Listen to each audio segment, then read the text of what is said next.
He kinda looks like a baby. Come here, I'm gonna eat you! I'm bigger than you, I'm higher in the food chain! Ladies and gentlemen, welcome to Nosferatu. This game came out for the Super NES and is considered a hidden gem by some people. And to be honest, I never heard of the game until recently when some of you wanted me to check it out. Nosferatu was released in 1994, which was near the end of the Super Nintendo lifespan. It was superseded the very same year by the PlayStation, a little console that could and would rise up to pave Sony's way into the video game business. With all the hype around this new console, it's no wonder that this game never got recognized.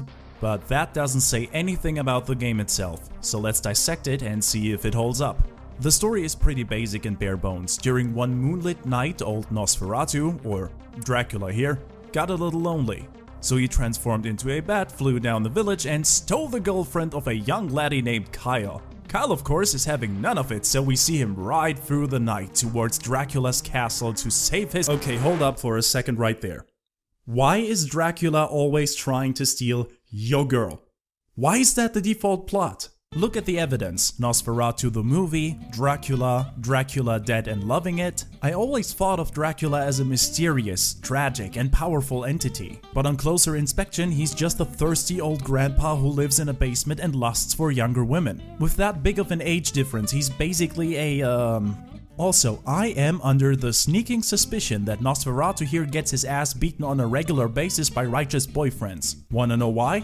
Look at this zombie here, he's not hunting me, he's greeting me. He's seen so many people, he's got used to it all. Oh, hi Mark. But I digress. How does the game play? Nosferatu is a cinematic platformer. You will run through the vampire's castles, as in, yes, he has 6 different castles which you must conquer. And each one of those is filled with deadly traps you must avoid, pitfalls to jump over, and mostly time-based puzzles to solve. So far, so Prince of Persia. What's interesting though is that the castles are non-linear. Every castle is divided into sections and some of those sport multiple exits which lead to different sections of the level. Don't worry though, no matter which route you take you will eventually reach the end as long as you can find a door. Also, like in Prince of Persia, the controls feel rather stiff, which can be a good and a bad thing at the same time. On the one hand, Kyle will behave exactly as you tell him to. Make him jump and with the right timing you will break every long jump record there is and will ever be. But once the animation starts, it's not your show anymore. You set the command, Kyle obeys, and every false input gets punished mercilessly. Fortunately, you don't immediately fall over the edge because Kyle has some sense of self-preservation and jumps are in general pretty forgiving. This, however, cannot be said for the traps you run into, and here's where the game gets really friggin' hard. You will die lots of times while figuring out how to circumvent spikes that periodically protrude from the ceiling or walls. There are buzzsaws installed into the floor and even a simple gate is enough to take you out cold when you don't get the timing right. While you might have no problem at the start of the game, since it presents traps only occasionally, the later levels will test your survival skills and memory to no end since the traps will be chained together. You will feel like a competitor in American Ninja and you will fail 80% of the time, just like the majority of participants. Not to mention that there are also different kinds of monsters present, which might chase you into a dark corner where said trap is already waiting for you. The monsters you encounter are a hard mix of classical horror icons like some Frankensteinian creations, D&D lawsuits waiting to happen, and some fat bastard I can't really identify. Also, I should mention that every castle has its own boss at the end. Now fortunately, you don't have to run from these monsters because Kyle here is a formidable MMA fighter. So much so that he punches a stupid werewolf in his stupid snout until it KOs on the ground. I gotta tell you, fighting these uber monsters barehanded is a silly notion, but a welcome one. Makes you feel badass. Round 1, fight!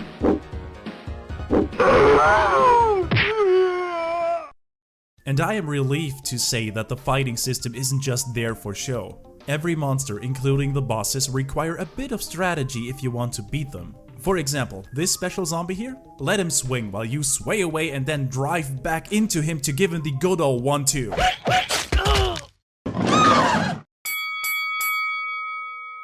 Flying eyeballs are allergic to jump kicks and oh god, you again, you can f*** off. Even if I do everything correctly, I still take a hit because that fat bastard here has no recovery time and will charge you right after you attack. Get in my belly!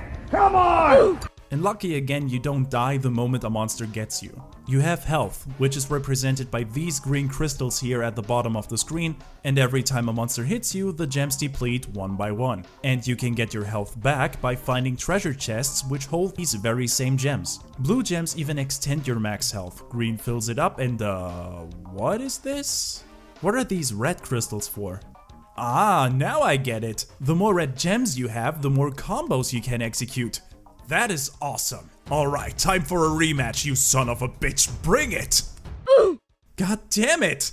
And taking hits even breaks my red crystals. Now I am weaker for trying. But I gotta admit, this is a wonderful incentive to get good at fighting, since you might want to keep your devastating knee blows and roundhouse kicks, but right here the combat system shows a devastating weakness. Performing a specific attack is a flimsy endeavor since the game just uses one button for hitting things, so the combos you pull off are dependent on the right timing in between the buttons, and it is extremely difficult to get the timing down. No doubt, there is thought behind the combat system, but the efforts fall flat here because fighting is not fleshed out enough. They had so many buttons to make this work better, but just used one.